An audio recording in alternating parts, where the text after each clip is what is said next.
देखो अब आप जीवन में बाहर जाएंगे तो आपको जगह जगह कौए जैसी सलाह देने वाले बहुत मिलेंगे, हंस जैसी सलाह देने वाले बहुत कम मिलेंगे। इस लाइन में आप लगे रहो, टिके रहो, इसके लिए आपको बहुत मजबूती से स्टैंड करना पड़ेगा, नहीं तो आपको भटकाने वाले ही बहुत जगह जगह इस लाइन में क्यों आए हो, इसमें क्या रखा है, फलाना ढिकाना, कुछ ना कुछ कहने वाले मिलेंगे। आपको उन सब गलत सलाहों से कवच लगाकर रहना है, अपने आप को सुरक्षित रखना है। इसकी भी सम्यक्त कौमुदी में बहुत अच्छी कहानी आती है, बढ़िया, वो कहानी बता देता हूं, ये बच्चे याद रखेंगे। एक ब्राह्मण था, वो बहुत संतोषी था मगर निर्धन था। तो उसकी पत्नी उसे रोज कहती थी कि तुम कहीं से धन लेकर आओ, रोज कहती थी। तो वो ब्राह्मण सोचता है एक दिन कि ये रोज रोज पत्नी के उलाहने सुनने से अच्छा है कि मैं जंगल में जाके मर जाऊं। और वो सचमुच जंगल चला गया और जंगल में उसे एक शेर भी मिल गया।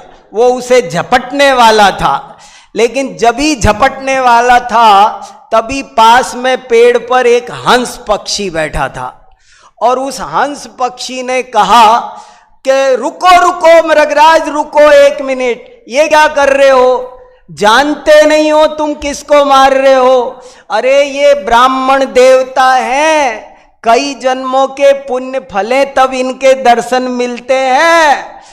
तुम इनको मारोगे तो ब्रह्म हत्या का पाप लगेगा, कहां जाओगे, नरकों में। इसलिए मेरी सलाह यह है कि तुमको भूख लगी भी है तो जंगल में जानवरों की कमी नहीं है, मगर इनको मत मारो, इनसे तो तुम अर्घ चढ़ाकर आशीर्वाद ले लो तो इस तिर्यंच योनि से तिर जाओगे। सम्यक्त कौमुदी की कहानी है और बहुत सारगर्भित है, मुझे बहुत प्रभावित करती है, मुझे इसमें बहुत अर्थ भाषित होते हैं, इसलिए मैं सुना रहा हूं। तो उस शेर ने कहीं गजमोती छुपा के रखे थे, उसको समझ में आ गई हंस की सलाह, तो गजमोती निकाले और ब्राह्मण के चरणों में चढ़ाकर साष्टांग नमस्कार कर दिया। ब्राह्मण देवता भी गजमोती पाकर प्रसन्न हो गया, आशीर्वाद दे दिया और आशीर्वाद देकर वो ब्राह्मण वो गजमोती लेकर घर चला गया। देखो जिस भट्टी से निकल कर आया था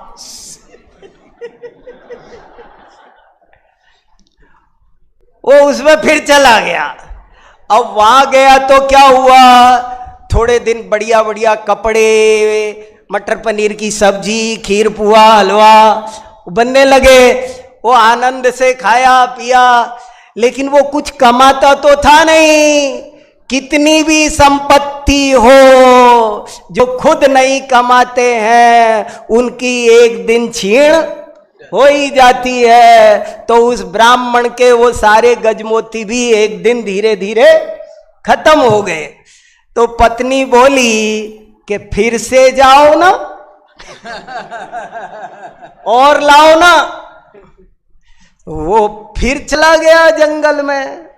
अब की बार वो जंगल में गया तो वो शेर उसी पेड़ के नीचे मिल गया और दूर से ही उसने जैसे ही ब्राह्मण को आते देखा तो वो खड़ा हो गया हाथ जोड़कर, हे मेरे प्रातः स्मरणीय ब्राह्मण देवता, पधारो अत्रो अत्रो।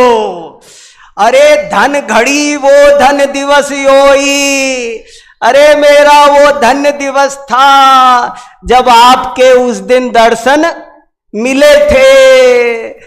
उस दिन के बाद मैं रोज सुबह उठकर आपको परोक्ष प्रणाम करता हूं, लेकिन उस दिन तो मेरे पास ज्यादा गजमोती नहीं थे, आज मैंने आपके लिए बहुत गजमोती इकट्ठे करके रखे हैं और एक पत्थर की शिला आसन लगा दिया, आप यहां विराजो। और वो अपने गजमोती चढ़ाकर जैसे ही ब्राह्मण को प्रणाम करने लगा तो आज वहां पेड़ पर जहां पिछली बार हंस बैठा था, हंस नहीं था, उसकी जगह एक कौआ बैठा था। तो वो कौआ बोला, अबे ओए। देखो हंस क्या बोला था, हे मृगराज, और कौआ क्या बोला, अबे ओए। जो जैसा होता है उसकी वाणी में उसके संस्कार झलके बिना एक वाक्य से मनुष्य के संस्कार पता चल जाते हैं। आदमी के सींग नहीं होते हैं, कुल प्रसूतस्य न पाणि पद्म न जार जातस्य शिरोवसाणम यदा यदा मुंचति वाक्यवाणम तदा तदा जाति कुल प्रमाणम। मनुष्य की वाणी ही उसके संस्कारों का प्रमाण होती है। तो वो पता चल गया, वो बोला, अबे ओए ये क्या कर रहा है तू। तो वो शेर ने उसको कौए को बता दिया कि कई जन्मों के पुण्य फले तो इनके दर्शन होते हैं, ये ब्राह्मण देवता है, मारो तो ब्रह्म हत्या होती है, नरकों में जाना पड़ता है, इत्यादि सारी बात उसने कौए को बता दी। तो वो कौआ बोला, अरे तू किस चक्कर में पड़ गया, तुझे ये उल्टी पाटी किसने पढ़ा दी। अरे कोई ब्राह्मण शूद्र नहीं होता है, सब एक ही हड्डी चमड़ी के होते हैं, सब में एक सा खून मांस होता है, कुछ नहीं होता फर्क। और तू ये ऐसे चक्कर में पड़ेगा ना किसी की में तो भूखों मर जाएगा, भूखों। इसलिए तू मेरी सलाह माने तो मौका मत चूक, कर काम तमाम। जिनके पास अपनी अकल नहीं होती है, जो कान के कच्चे होते हैं, परीक्षा प्रधानी नहीं होते हैं, वे तुरंत दूसरों के बहकावे में आ जाते हैं। वो भी आ गया, उसने भी सोचा कि वास्तव में सब एक ही हड्डी चमड़ी के होते हैं क्या, ब्राह्मण क्या। और उसने ब्राह्मण को मार डाला। अब देखो सम्यक्त कौमुदी में जो आगे लिखा है, बस मुझे वो बताना है कि देखो दुनिया में आपको दो तरह के परामर्शदाता मिलेंगे, एक हंस जैसे और एक कौए जैसे। हंस ने शेर का भी भला किया, ब्राह्मण का भी भला किया, उसके परिवार का भी भला किया और खुद भी अच्छी सलाह दे करके पुण्यार्जन करके अपना भी भला किया। और कौए ने शेर का भी बुरा किया, उसके परिवार, वो ब्राह्मण का भी को तो जान से ही मारा, उसके परिवार का बुरा किया और खुद ने भी पाप बंद किया। दुनिया में आप जाएंगे तो जगह जगह आपको लोग कौए जैसी सलाह देने वाले लोग बिन बुलाए हमारे घर आते हैं, हमारे सोफे पे बैठते हैं, हमारी चाय पानी पीते हैं और घर में आकर दो चार का दिमाग खराब कर जाते हैं।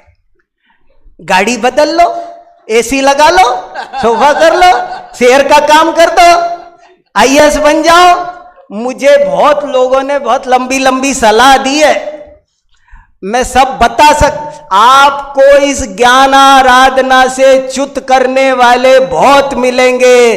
जब तक अंगद जैसा पैर जमा के खड़े नहीं होगे तब तक टिक नहीं पाओगे। इसलिए याद रखना, भूलना नहीं। मैं बहुत गहराई से इस बात को जानता हूं, रोजाना जिंदगी में अनुभव करता हूं। भटकाने वाले मिलते हैं, बहुत मिलते। आप रोज मंदिर में प्रवचन करते हो, क्या जरूरत है? थक जाओगे, तबीयत खराब हो जाएगी और मैं कोई नहीं मना करेगा, इसी काम में मना करेंगे।